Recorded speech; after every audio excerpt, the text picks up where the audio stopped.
মানুষ কতটা অসহায় এটা তখনই উপলব্ধি করা যায় যখন তার আপন বলতে কেউ থাকে না। আপনি অসুস্থ অবস্থায় পড়ে থাকবেন, কেউ আপনার খোঁজ নেবে না।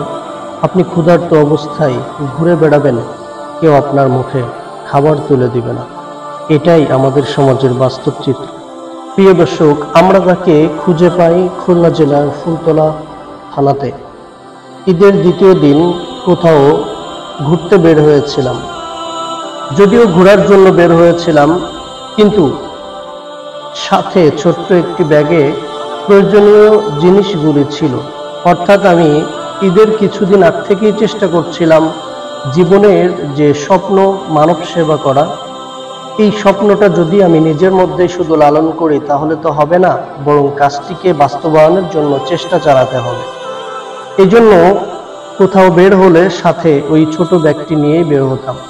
হঠাৎ করে একটি গ্যারেজে ঢুকলে তখন দেখি তিনি সেখানে আসেন। আসার পরেই আমরা তাকে প্রাথমিক কথাবার্তা বলে অল্প কিছু খাবার খেতে দিয়ে তাকে স্বাভাবিক করে এরপরে তাকে আমরা বোঝাতে চেষ্টা করি যে আপনার গায়ে এতগুলি জামা, এত গরমের মধ্যে আপনি পরে আছেন, আপনার তো অনেক কষ্ট হয়। নিশ্চয়ই আমরা এই যে খালি গায়ে একটা গেঞ্জি পরে, একটি জামা পরে ফ্যানের নিচে থাকি, এসির মধ্যে থাকি, তারপরেও কত কষ্ট। আপনি এতগুলি জামা পরে আছেন, নিশ্চয়ই আপনার অনেক কষ্ট হয়। তাহলে আপনার এই জামাগুলি তো অনেক ময়লা হয়ে গিয়েছে, সুতরাং এই জামাগুলি আমরা খুলে আপনাকে সুন্দর করে গোসল করিয়ে এরপরে আমরা নতুন জামা পরিয়ে দিব। বললাম যে ঈদের দিন আপনি এগুলি পরবেন তো, নতুন জামা? সে হ্যাঁ বলল। আমরা এরপরেই তার জামাগুলি খুলতে শুরু করলাম। প্রিয় দর্শক, বড় আশ্চর্যের বিষয় হলো, যখন তার জামাগুলি খুলছিলাম তখন আমরা দেখলাম যে প্রত্যেকটি জামাই ভিজা। সত্যি এটা আল্লাহর অনেক বড় দয়া, অনুগ্রহ যে আল্লাহ তাআলা পাগলদেরকে তারা দীর্ঘ সমস্যার মধ্যে থাকার পরেও এই সমস্যাগুলি তাদের শরীরে কোনো ধরনের প্রতিক্রিয়া তৈরি করে না। এরপরে আমরা আস্তে আস্তে তার মাথার চুলগুলি ফেলে দিতে শুরু করলাম, কিন্তু তার চুলগুলিতে প্রচুর পরিমাণের ধুলাবালি ছিল, যার কারণে চুল কাটা মেশিনটি বারবার আটকে যাচ্ছিল।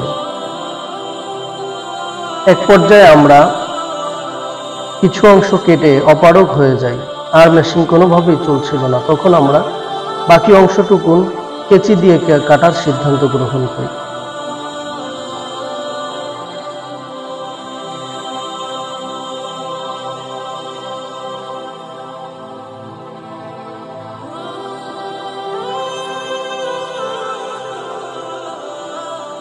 এরপরে আমরা তার মোচটাকে সুন্দরভাবে ছোট্ট করে দিই। এরপরে আমরা তার হাতের নখগুলোকে কেটে দিই। তারপরে আমরা তার পায়ের নখগুলোকে কেটে দিই।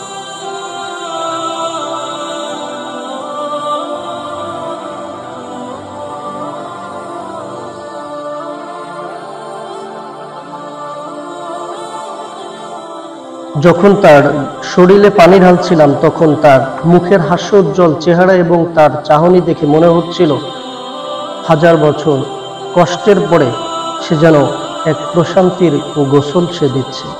সত্যি তার যে কি আনন্দ লাগছিল, যেটা আমরা তার চেহারা এবং তার মুখের চাহনি দেখেই সেটা অনুভব করছিলাম। আমি আপনি সারাদিন কষ্ট করে যখন বিকালবেলা প্রশান্তির গোসল দিই, তখন একদিনের আনন্দেই আমাদের কিছু সময় গরমের পরে আমাদের এই গোসলটা কতটা শান্তিদায়ক হয়। আর যে মানুষটি বছরের পর বছর গোসল করেনি, তাকে যখন গোসল করানো হয় তার ভিতরে কতটা বেশি প্রশান্তি লাগে, নিশ্চয়ই এটা আপনারা কিছুটা হলেও অনুভব করতে সক্ষম হবেন। এরপরে আমরা তার শরীরে সাবান এবং শ্যাম্পু দিয়ে ধোয়ার চেষ্টা করি। বারবার তাকে সাবান দিয়ে গোসল করানো হয়েছে।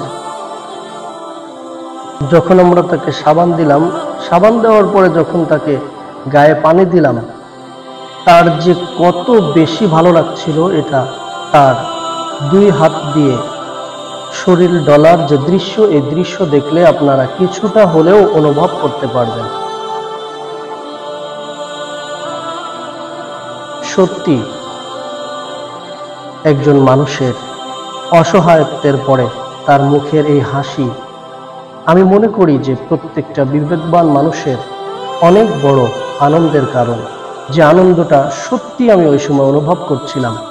আমার এই তাকে গোসল করানো, তার মুখে এই হাসির দৃশ্য দেখে আমার মনের মধ্যে কেমন যেন আনন্দে মনটা কেঁদে উঠছিল। এক কথায় এই কাজটি করার পরে ভীষণভাবে আমি আনন্দিত হচ্ছিলাম। ঈদের পরের দিন যখন মানুষ বিভিন্ন জায়গাতে ঘুরতে এবং বেড়াতে, এটার মধ্যেই আনন্দটা উদযাপন করছিল সত্যি মানুষের সেবা দিয়ে। এটার মধ্যেও যে অনেক বেশি আনন্দ উপভোগ করা যায়, এর আগে এটা আমার জানা ছিল না।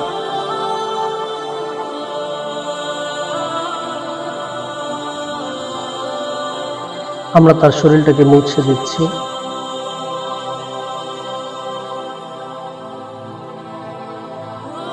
এরপরে আমরা তার পুরাতন প্যান্টটি খুলে এরপরে তার পায়ের নিচের অংশটা আমরা সাবান দিয়ে সুন্দরভাবে ডলে পাওটাকে আমরা ধুয়ে দিই এবং তার গায়ে আমরা সুন্দর করে একটি নতুন গেঞ্জি পরিয়ে দিই।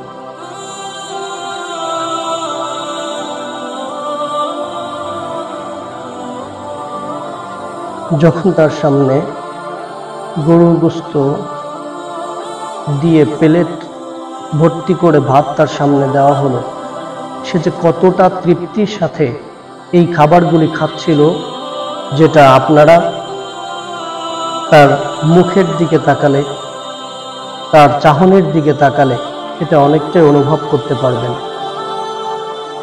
কেমন যেন মনে হচ্ছিল যে দীর্ঘ জীবন, একেবারে চিরচেনা সবসময় যে জিনিস খাওয়া হয় সেই জিনিসটা অনেক দিন পরে আমি পেয়েছি।